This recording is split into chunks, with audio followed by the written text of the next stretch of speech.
Hey there. In this video, we will be discussing about Nigger Sleep, New England by Judith Wright. In the literary world, the poet Judith Wright is widely known as a renowned Australian poet, critic, and environmental activist. She was born in 1915 in Armidale, New South Wales, one of the Australia's most celebrated poets.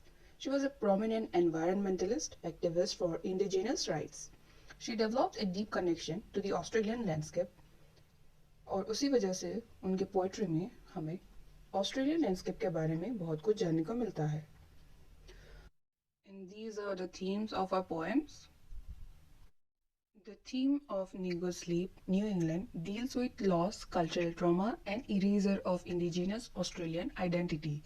It also deals with the destructive consequences of colonization.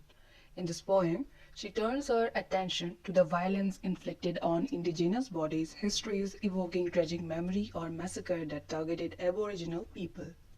The overall idea of Reid is to give the idea of irreversible impact of colonization. The background of this poem is like Indigenous Australia has a common story of European colonization. The Australian people had their own rules, known kinship system, language, tradition, and mastery of their surroundings. They were all well developed and strong, self-sufficient culture. And the central idea of this poem is the loss of Australian culture.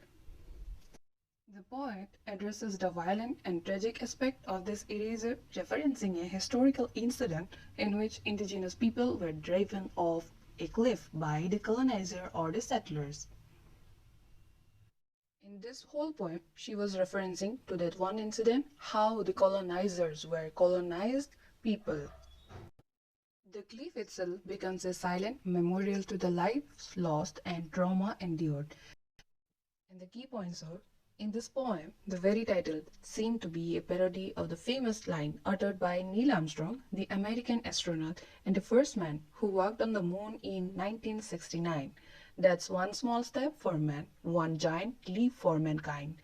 This line is often quoted with pride that humans have conquered space, and we too also feel proud that we were able to land and walk on moon. But the poem, The Leap, refers to an entirely different kind of leap.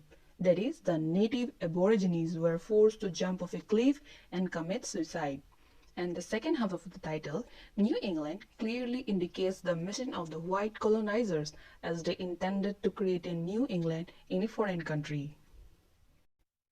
The poem also describes the arrival of the white colonizers to the Australian shores and forced suicide of the native Aborigines. This poem appeared in her first collection of poetry, The Moving Image, 1946, published. The poem also ends with a positive note and a warning to the colonizers, as the writer says a comparison that the natives can never be separated from their homelands, as shadowed cannot be separated from the real images. And the themes of this poem, colonial violence and death, forgotten history, guilt and responsibility, the land as a witness, racism and dehumanization.